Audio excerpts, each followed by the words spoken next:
Hello everyone, today I will show you how to fix Wi-Fi connected but no internet access on Windows 10 problem. If you find this video helpful, please consider subscribing and liking. Click on start button, click on run, type ncpa.cpl, click on OK, right click on and whether you are using Ethernet or Wi-Fi, just disable it.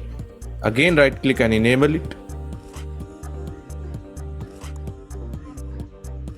Click on exit. Go to Windows search bar, type CMD, right click run as administrator.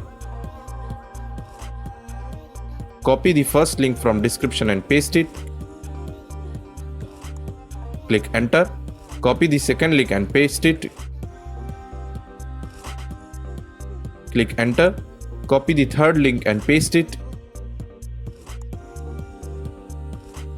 Click enter. That's it. Thanks for watching.